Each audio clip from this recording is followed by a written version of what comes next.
Hundreds of collegiate sailing teams have competed in over 300 regattas across the 32-weekend season this academic year, with the ultimate goal of landing here in Newport, Rhode Island for the 2019 Spring National Championships. Brown University, the NISA Conference, and Sail Newport will play host to this year's edition of the annual championship series, comprised of 3 separate events.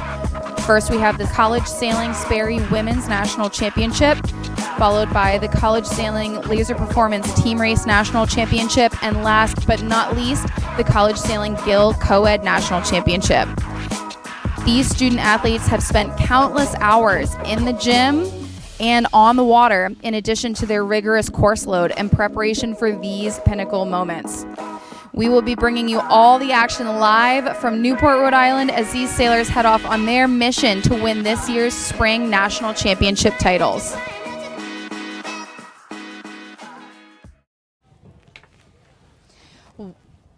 Welcome back, and thank you for sort of hanging tight there. We had a little bit of a power issue, but we're obviously back up live and running for race day 1 of the 2019 Sperry Women's National Championship here in Newport, Rhode Island. Our hosts are Brown University, and we have our whole setup here at Fort Adams and Sail Newport in Newport, Rhode Island.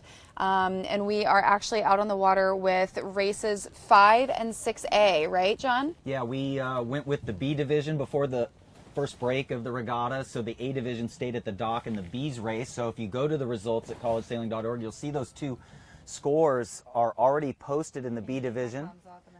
And then you're going to have 5A on your screen right now. And let's look at the rotation sheet, and you can start to find what boats you're looking at there. So boats number 12 there, Stanford Cardinal, great roll tack there. Boat 3, BC Eagles, look at that, beautiful. You can see it's not quite full hike, it's not white capping, they're probably 10 knots here. The current is moving the boats towards you right now, so they're moving upwind from the left of the screen to the right. We have an ebbing tide. The last 2 races in the B division were really good. We saw George Washington maintaining their lead after 6 races for the B division there. And we saw Yale finally turn on their jets a little. They had a really rough start to the regatta. I saw Zach Leonard. He did not look panicked at all, but they just came up really good. The Brown Bears had a good set there. So it's getting exciting. You know, anybody in this top 8 is really, really going to be a great battle over the next 2 days. I don't think we can rule out people outside of the top 8 just yet. This is definitely a marathon. So I think from a coaching standpoint, we can definitely take some of the score lines and trends into consideration now. But keep in mind, we are only up to 6 races for B Fleet. We are in the middle of race number 5 for A Fleet, and there's going to be a total of 18 races sailed between today and tomorrow for this final championship go. For those of you watching from home, the results and the rotations are linked in the comments for you guys to pull up on your different screens. Check out where your friends, families, neighbors, etc. are out on the race course, what number they're in, or color boat in some instances. Yeah, the Buds. Boston University dinghy sailing team rounded first, sail number 18 there. Super exciting. Penn Quakers there in 17. You know, they have had an outstanding season, and they qualified quite well considering they were unranked most of the season. I love a good underdog story.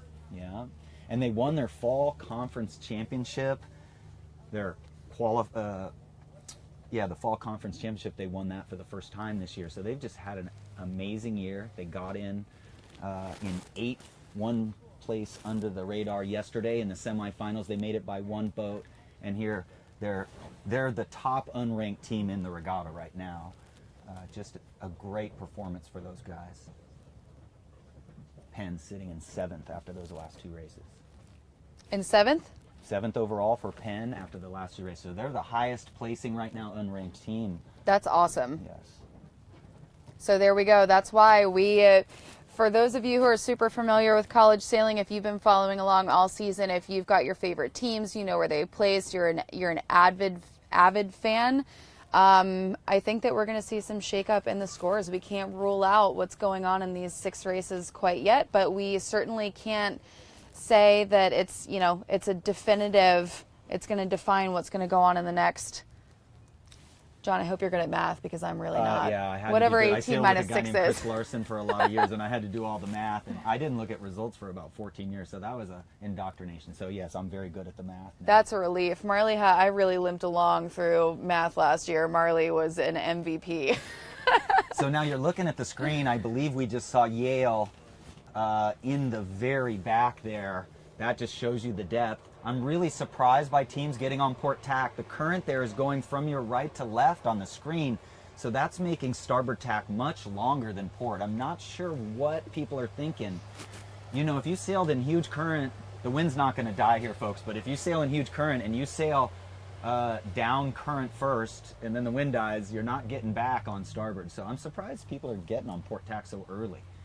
I think some of it might just be default. They don't, you know, maybe they're clearing out because they don't have another choice. Maybe we were talking a little bit earlier during that unplanned break about the way that the current is actually moving out here on the course. So we are tucked into Goat Island at the point of Fort Adams, and so we're at the mouth of the harbor into Newport. And what that means is that as the tide goes out, it has to go out of the harbor, around the point in front of Fort Adams, and then back out again through Narragansett Bay to the ocean. So it's not a very one-dimensional current flow. There's a lot going on to it.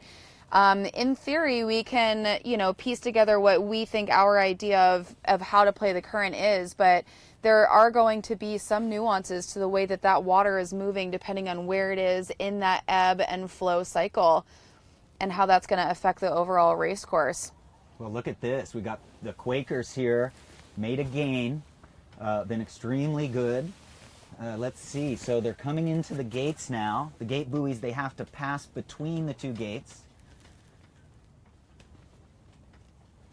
Nice jibe onto starboard right there. They're not really sitting right on them, but they're just giving them a little bit to think about. Just a little bit of flirting. Yeah, right now these two should be actually, if I was in this position, I would be talking to them and not fighting at all. I'd be trying to gain more because in my book, a first or a second is just like a first in my book. I don't want to let anybody behind have a chance. So I'm not going to do any battle here. I'm going to stay in second. I'm happy with second. Absolutely. Consistency is key, especially this early on in the event. So making sure that people can't really pierce holes in your score line and create vulnerabilities, especially if you have a very low scoring, meaning that you placed well, a very low point score line. And you're going to see these boats really airing towards that left gate on your screen because the problem is to your right out there in the channel, that current's still coming in a little or dying off. It will change last and take them upwind. You can see some glassy water out there that marks that difference. So their coaches have probably talked to them about, you know, I don't want to see you be that boat out towards the channel until the current switches later here in another half an hour. Wow, look at the close racing there. Harvard had a great end to the semifinals yesterday. Their boat 8 right there, boat 3 reaching and trying to break out to the left. BC, they lost a little on that run. That was incredibly close racing. I think one of the things I want to do is time what the next mark rounding looks like from first boat rounding to last boat rounding. This is the pinnacle of college sailing here. The Spring National Championship Series, where we have the Women's National Championship, Team Race National Championship, Co-Ed National Championship. And this is what they have been training for the seniors. They've been training for 4 years for this. It's remarkable to see all these teams across the country, and they all train separately for 90% of the year, right? And they all have different techniques, different coaching theories, different kids on the teams. But when we come back to these events, we see them all doing things very similar.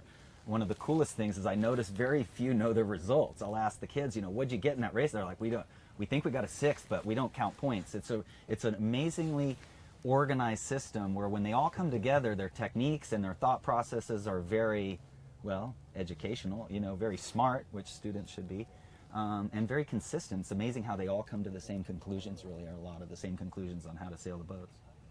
Absolutely. Lots of time in the water, in the gym, in the classroom, studying will do that. And then one of the very unique and special things about college sailing is all of these sailors, all of these college student athletes have been competing against one another since they were in junior sailing. And so they compete together either on the same team or perhaps against different teams, but they all end up at the same events. Everybody sort of scatters to all of their different colleges with a new combination of people that they grew up sailing against. They each get different coaching. They each have different home conditions that they get familiar with. And with all of that, they have I have 5 days of practice, 4 days a week in the gym, sailing every single weekend, and this is what it comes down to, and that is exactly why we see everybody being so close.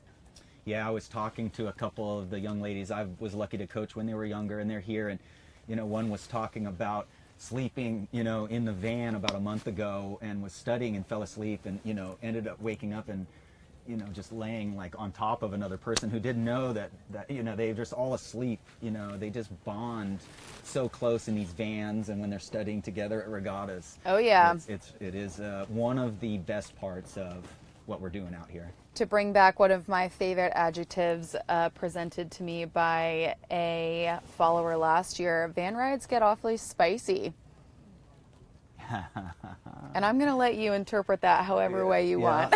Especially with the smells of boots. Yes, that's like, you have to you have a system of storing boots on your way home so you make it home before the boot juice rots. Yes, the boots go into a caravan thing on top of the van pretty strictly. It's funny you mentioned a story about van rides and studying and being exhausted, and for teams like the College of Charleston, they travel 9 hours in each direction to get to whichever events that they're going to be competing in. For teams that are in sort of the middle eastern seaboard region, they travel anywhere from 1 to, and sometimes 9 hours to get to events. And then in New England, it's all very close quarters, and so the dynamic of the way the teams bond through some of those trips is quite funny. Yes, absolutely. Some of the high school kids I was talking to recently were like, gosh, I'm so tired. And I'm like, well, you don't have to drive 5 hours home on a Sunday night from your regatta. Oh, yeah. These folks do. Yeah, there's a big step up when you get to college on these drives and all that. So it looks like we've got some great roll tacks there.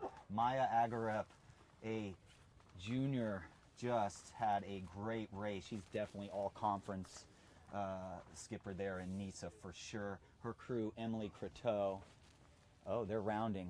They're on their lap downwind actually. And there we go, beautiful. Boat 17 there. Penn Quakers lost a little bit there. Boat 6, George Washington. So again, 8 knots, 9 knots. Forecast is for the breeze to build maybe a little bit more here. And some of these boats overstanding. The current, these boats should be under tacking the ley line there. So boat 10 should be squirreling in there pretty quick because they are overstanding. The current is carrying them up away from the mark so you can get away with an earlier attack there. As we said, this is day 3 of racing for these 18 teams. This event started with a 2-day qualifier, the semifinals, just a few days ago. And so we expect a lot of these sailors to be, quite tired at this point. One day earlier this week, it was absolutely smoking down Narragansett Bay. It was so windy. And now what we have out on the water is really tricky dynamic conditions. We have a huge pressure differential. Again, that's when the high pressure is really high and the low pressure is really low, and it's short and weird in between. And we also have this current going on, so boat handling is absolutely crucial, managing those transitions. Now, John, you are a professional coach. As a coach, what do you think is more difficult to prepare some of these sailors for from a fatigue standpoint? If we talk about sailing as, these sailors are athletes through and through. They train in the gym just like other sports do. It's very taxing sailing. And so as a coach, how do you prepare them for dealing with the fatigue of just a full-blown, it's absolutely nuking day versus a day like today where transitions and boat handling and agility are of the utmost importance? Yeah, I believe it's a lot of the art of distraction. I teach not to get your mind to go any direction too much. Don't fall in love with any one thing too much. It's really important to focus on keeping your eyes on the water and letting that be the distraction. You got to sail the boat. You can't just be going for a ride out there, right? You can't just let the wind hit you and we just react. You're actually focusing on, okay, there's a puff in 5 seconds here. Maybe communicate that to the skipper. So that's part of it, is the mental game of not letting yourself get too high or too low, because it's pretty shifty today, and I've heard that they're having troubles deciding which tack to be on sometimes. And they get frustrated, and all of a sudden they tack 2 or 3 times and they lose a bunch of boats. So it's really about keeping your head on straight, not letting anything, as soon as you start to get in the back of the fleet, imagine you're in the front. That's a very important skill to learn as a young child, and as you grow up, is you got to play tricks with your mind so that you sail, you well up with that pride that you have when you're in first place. You try to do that when you're in the back, and remember, it's going to come down to just a few points. You got to get those 4 or 5 points, 1 or 2 or 3 points every race, because how many races are we doing? 36 or something. A lot. Exactly. So for the format of racing, this is the 2019 College Sailing Sperry Women's National Championship. We have 18 teams present competing for that championship title, and each team has 2 different divisions sailing for it. So there is an A fleet and a B fleet. Each A and B fleet will sail an equal number of races. Right now we are on, as far as our rotations, we are on A5. Headed down to the finish line. We are scheduled to complete a total of 18 races for each of those fleets.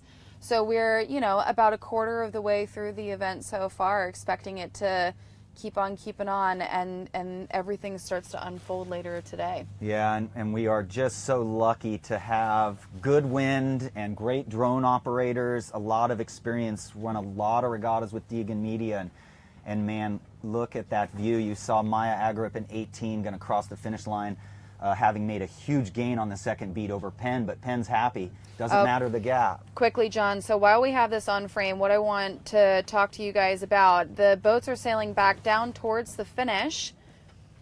And at the top of your screen is Fort Adams. That's where the weather marks are. Obviously, on the top left is where Newport Harbor is, and then on the right-hand side is where Narragansett Bay exits into the ocean. So as we were talking about the current earlier, the current is going to come in a U shape from the top left hand of the screen down almost all the way to the bottom of the screen before it heads right and then out towards the top right part of the screen, making it incredibly difficult.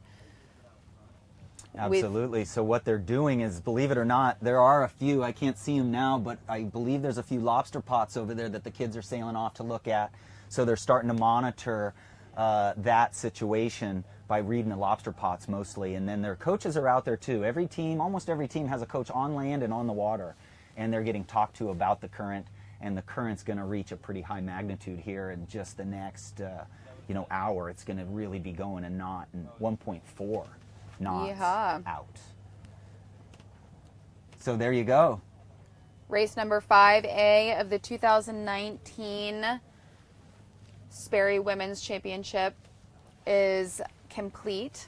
Yes. And we're moving on to race number 6. Earlier in the day, A Fleet was on shore taking a break.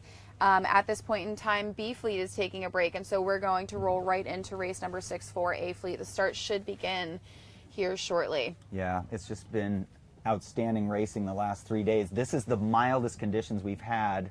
Day 1 was just dogs on chains, and it's so spectacular to see the planing in the Z420s. It's such a great boat, because now in college sailing we have planing boats, and then they have to jump into the lake style FJ, which has very heavy rails, and it's a heavier boat. It's just been great. Yesterday was a little more diverse, with a northwesterly for half the day, and then a pretty strong 16 knot to southeast. So it's just been outstanding couple of days, and tomorrow we're looking at a little more than dogs off chains. And probably from a new direction on the compass also, it sounds like. Yeah, it's gonna blow a completely different direction. The low pressure system that has planted itself east of us in the Atlantic is moving north. So today we have a high pressure, believe it or not, circulating, and we're sitting just in a really good spot with that one. And then that one moves away, and this huge low starts spinning around, and we are on the left edge of that low. And a gradient wind will be all day tomorrow. We think, maybe puffs 28 knots at times. So these ladies are going to have all their gear on tomorrow. I think it's going to be dry suit season tomorrow. Yeah. Maybe I'll wear a dry suit in the booth if it gets gnarly enough. Yes, man, tomorrow's going to be on from the get-go. Well, what are we getting ready to do here? You're looking at a great view there for the A division, and it will be race 6. So this will be the 12th completed race this early in the day before 2 o'clock, and we can keep racing till 5. We can't start any race after a 5. I'm going to predict Yeah, that's that tomorrow. Today there is no end time limit for today. So today I have a feeling that we're going to try to cruise past that mid-regatta mark at 9 races. I have a feeling, and just to get a little bit ahead for tomorrow, if at all possible, if we end up actually seeing conditions that you've seen forecasts for, I think it's going to make racing a little bit challenging. Those types of conditions, I guess depending on who you are arguably unsaleable. So the more that we can get through today in good conditions and quality racing, the more we can get through today. I have a feeling we're going to be racing a little bit late. Yes, we're slightly ahead of schedule, because I did hear from Danielle Richards, the remarkable organizer who has been involved with ICSA for so many years. She told me they're shooting for 10 today. I wouldn't doubt they try to get more because of the forecast for tomorrow, because I'm predicting we're going to have moments where we have to come in, because the kids will be hiking out there and the boats will still be flipping. There'll be puffs tomorrow that'll really push them. And then if you get to the results, folks, they're up in the first race there. Remarkably close regatta going on here. George Washington, Riley Legault got a 3rd in that A race. Harvard, a decent race in 8th. Penn did get that 2nd. And Boston University with a 4th. They needed it desperately. They had 2 15ths in the race before that. So they just averaged out that 15th to 16 points. So that's a good deal. That averages out to just 2 8th places for them. So that's not a totally bad deal. George Washington extended their lead. They're up now by 11 points. There's a tie for 2nd with Harvard and MIT. So it's a really exciting day. We're going to get underway here for race number 6A on the first day of finals. Yes, so you're looking at a boat sitting right at the committee boat. That could be them reporting right now something that might not be right with their boat. If a sailor races and something that was fixable breaks, they get no breakdown points for that. The committee boat end of the starting line is that gray boat with an orange flag on it there you see on the right of your screen. The pin end buoy, the pin buoy is the yellow, large grande hippity hop over there on the left towards Goat Island. What a view. If you want to be following your teams and you haven't found the rotation sheet at collegesailing.org yet, it's linked in the comments section. You can find the rotation sheet. Boston College will be in boat 3. Dartmouth in boat 9. George Washington, the leader in the regatta, will be in sail number 6. Stanford in sail number 12. South Florida doing well in the regatta, sail number 1. So we're going to get ready to start here. There's boat 18, Boston, doing a head-to-wind check. So if that starting line between the yellow buoy and the orange flag, it's very unlikely that those 2 points are perpendicular to the wind. So if that starting line were perfectly perpendicular to the wind, then you could start anywhere and be equal distant upwind at that start. But if one of those ends is further upwind than a perpendicular line, then you generally favor that side unless you know something else.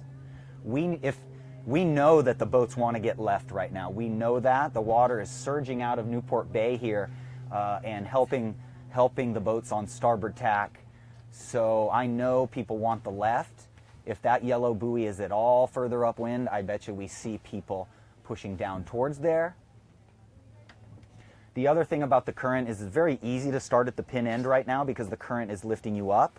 If we had a flooding tide going from our left to right, the opposite occurring, you would see people rafting up over there on that yellow buoy. So all of this stuff's going through these guys' heads right now. 13 looks headed to me. 13 looks like the pin's favored to me. I think we're going to see 10 boats from the middle left here. We'll see what happens.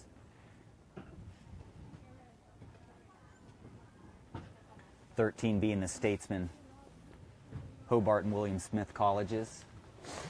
I got corrected on that last year. It's Hobart William Smith or Hobart and William Smith? Yes. Okay.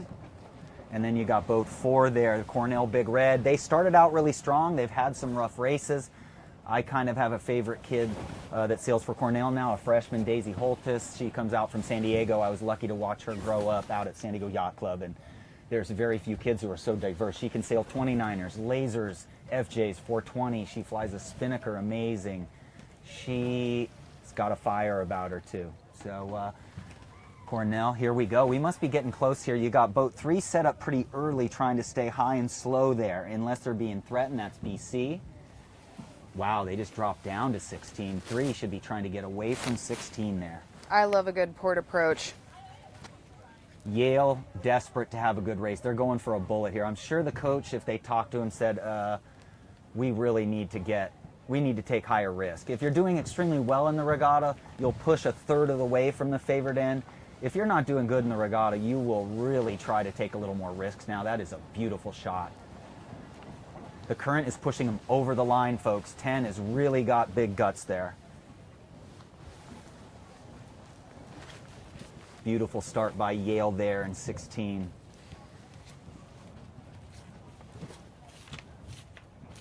Sailing for Yale is very likely a college sailing Quantum Sailor of the Year candidate there, Louisa Nordstrom, a junior.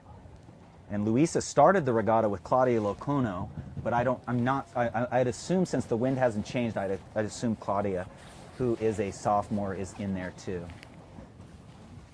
Starting to see our first couple of boats peel out. I'm going to call it, folks. Yale's going to round first. They are further upwind of everybody by at least 3 boat lengths already. The wind looks steady. They're headed towards the side. We're not seeing a big southwest puff coming, I promise. So, And they're tackling the current first. I think the current actually is carrying them up to the mark now. So it's actually moving them away from us here on the screen. And so the impact is just more wind for them. They just have, if the current's 1.4 knots and it's hitting them straight from the side, essentially, they're getting 1.4 knots more wind. They're being conveyor belt, like they're at the airport right now on the people walker. Everybody is on starboard. Port tack's still getting a benefit. They're still getting more wind, but 16's just further upwind. They're just closer to the mark. So the crew there is looking back on occasion, telling the skipper net gain or net loss. Or they might say, hey, you're really fast right now. If the crew says, hey, you're really fast right now, the skipper just locks in and just tries to relax and just let the boat run. So the crew is steering the boat almost. There's a lobster trap, so they'll take a look at that. I can see the water going up the course a tiny bit there. It's not super strong. Okay, here we go. It looks like 10 gained a lot. I think there was a bit of a wind shift. As this fleet nears the weather mark, the top end of the course, they're also nearing the point of Fort Adams. And what's really important to remember is that the breeze is currently blowing over top of the land from the south to the north. And you guys can see the bridge in the background. That is actually north of where we sit now. So with the breeze blowing over the land and through the harbor and also through Narragansett Bay, it's posing as a bit of a challenge once they get up close enough to the point. You'll get 2 different directions. One will sort of take over sort of priority than the other, and you'll see the fleet have to start dealing with that. And I think that's exactly what we just saw. Just about everybody has tacked over and is headed out to the course right-hand side or left-hand side of your screen with that shift. Yeah, to me, nobody looks comfortable on the left right now, even if they're leading. It looks like they're trying. Man, Annie Hughes at MIT, she's a senior with I think she's sailing with Tiffany Z right now, who's the NISA All-Conference Crew of the Year, and they are putting pressure on Yale. They've net gained a 10 the whole time. Now Yale looks like they've settled down a little. Maybe the winds come back to the left towards them just a little, and they look like they're okay. I think it's a lee bow or a duck for Yale later here on against number 10 MIT. The people on the left are not feeling confident. Those two boats on the right could be coming back here in a decent spot. For those of you who are watching from home, our sort of weekend couch warriors cheering on your alma mater, maybe cheering on some friends, or if you have other skin in the game. If you have ever spent any time in Newport, drop us some hints. What is it you guys expect to see from this direction with the way the current's panning out? Let's start making things a little bit interesting in the comments. Let's get you guys involved. Who do we think is going to end up from the right-hand side, the left-hand side, ending up at the top end of the fleet at the top of the course? Yeah, I'm trying to get me and Dan to get out racing here in Newport. They got the best evening series, and I got to get I'm already practicing for all that. I'm getting all my knowledge together. And that is a great shot looking up at Fort Adams. There's great breeze. See, there's puff coming right through there in the middle. Yeah, so that's where I said just moments ago that we basically have two battling breezes. One is going to be out of the harbor, which is to my right, and then the other is going to be out of Narragansett Bay. And as they come together, depending on which puff is a little bit stronger, it's going to start to toy with the overall direction and sort of what ends up being the favored part of the course. So what you might have presented to you at the bottom end of the course when you start, or when you go to round the gate marks after your leeward leg, can be a completely different set of priorities, conditions, or favored pieces than the top end of the mark. Yeah, and I'm going to be super excited to walk through out here in a little bit and listen to the I keep calling them kids, sorry. I'm really an old coach, so everybody's a kid to me, you know, they're like my own kids.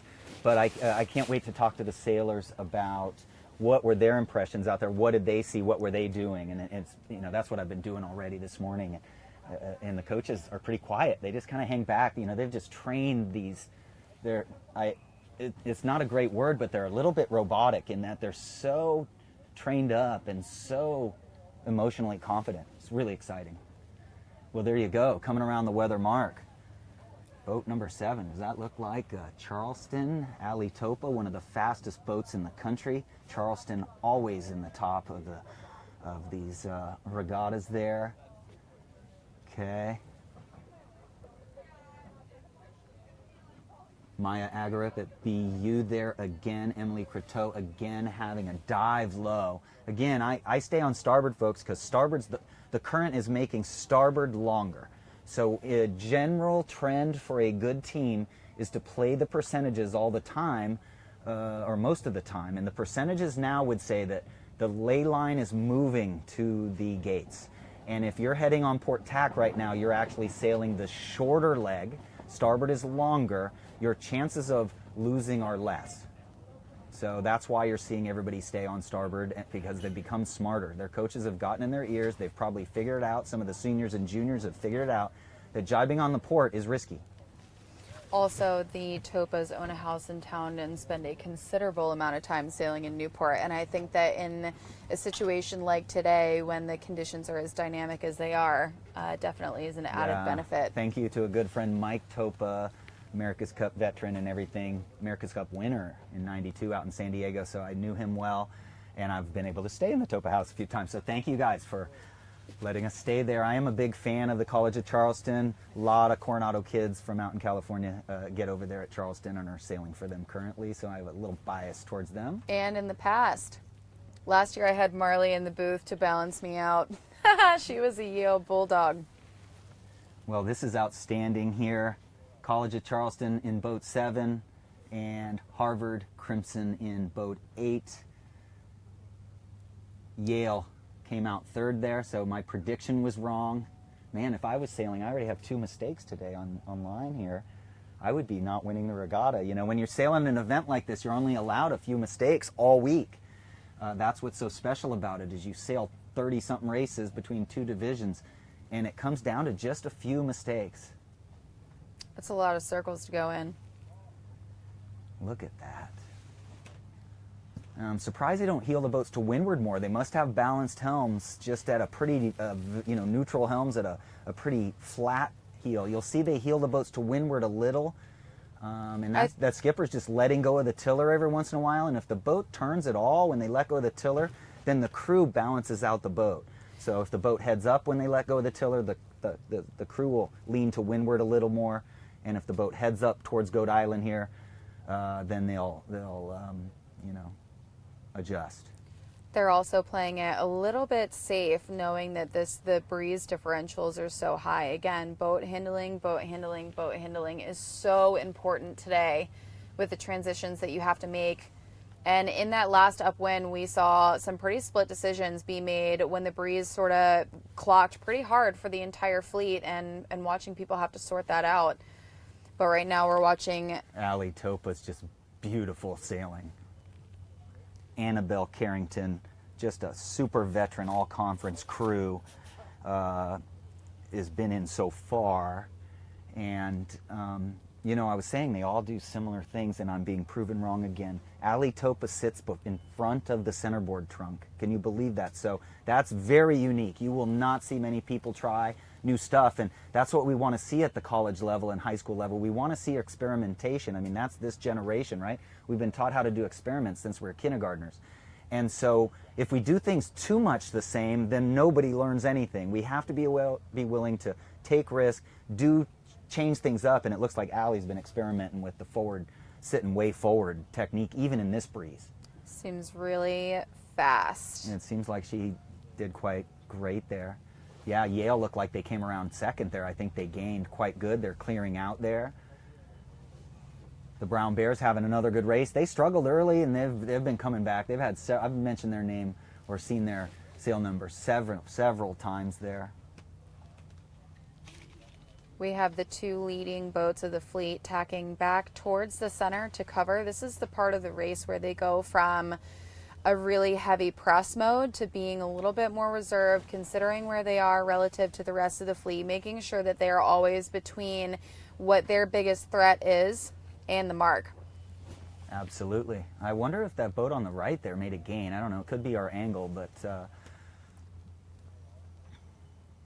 I'm sorry. I said right, folks. On your screen, the boat that's coming towards 18 was, I thought, made a gain. That is not the case. I will try not to confuse you. So now, just like you said, they're covering. The people in the middle are trying to protect their positions, and the crews are doing a lot of the work to make sure that they don't let anybody get too much leverage one side or the other.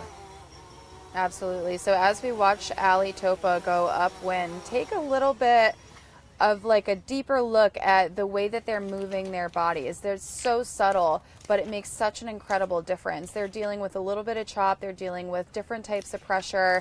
They're dealing with waves in a couple different directions, current issues, and you can see just the slightest movements of the shoulders in sync when some of those conditions change dramatically, but also they've prioritized who moves first if it's just a slight change.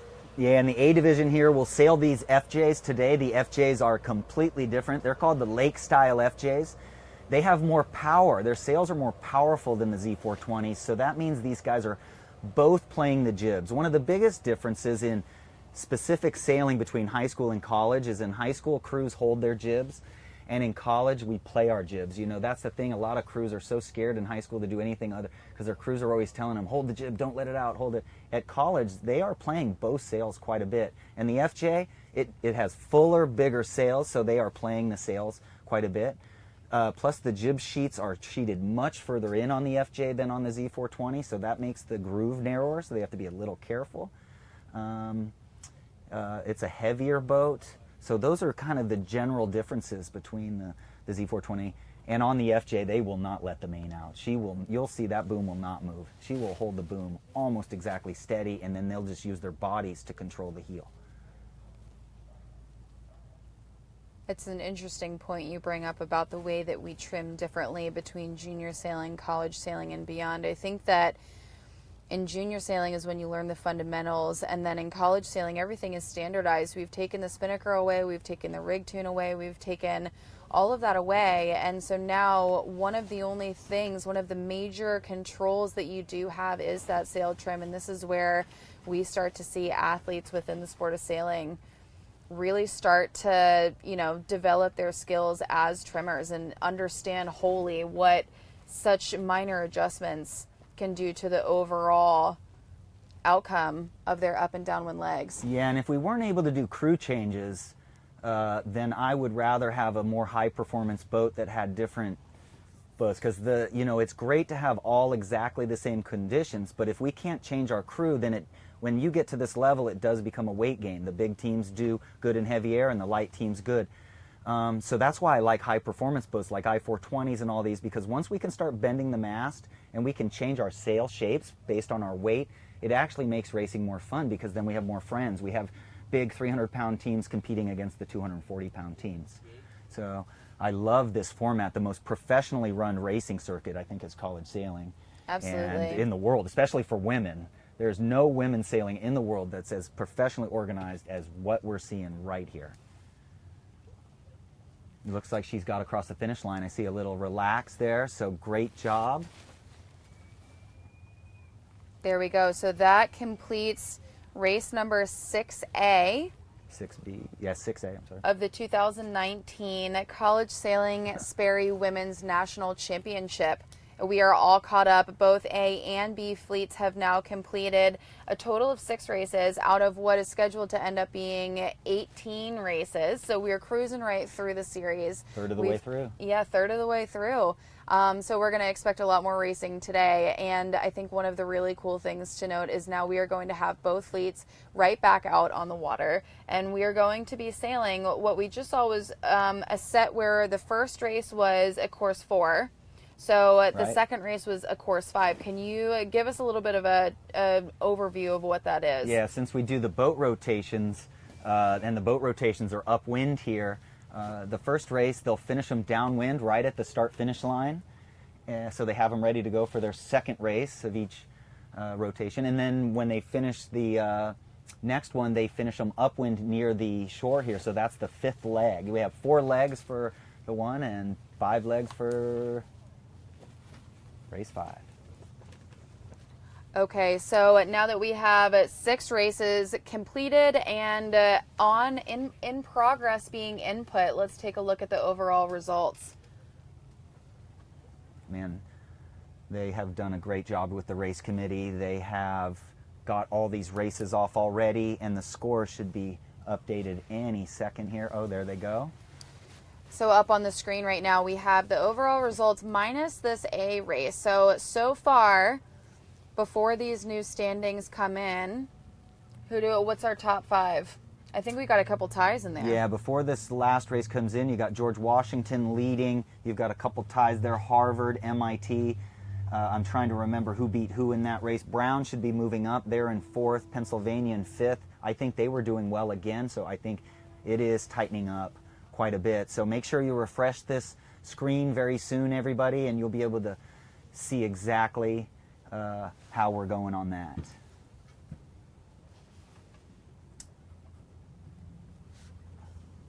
So I was talking about the race committee. The race committee has done an outstanding job the last 2 days. We had a ton of wind the first day, and a more conservative race committee would have called them in at some point, maybe. And this regatta, we ain't calling them in unless it's 20, because there was puff. I heard there was a puff or 2 to 28 knots 2 days ago, and they didn't come in. So it was amazingly great job with the race committee.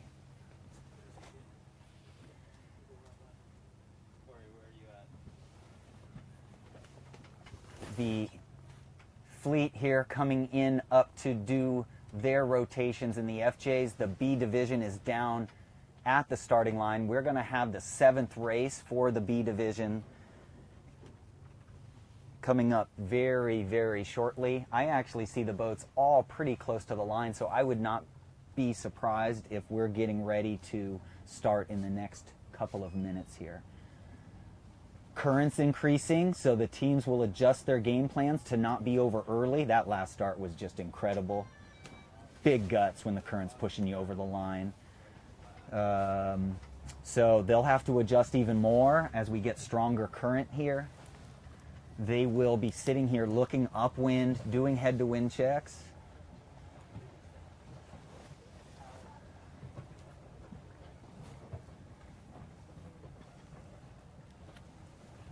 I was speaking this morning to one of the co-chairs for the regatta, Justin Assad, the head coach for Dartmouth. He's co-chair with John Mollicone with, we just got the Shaka sign from Ali Topa.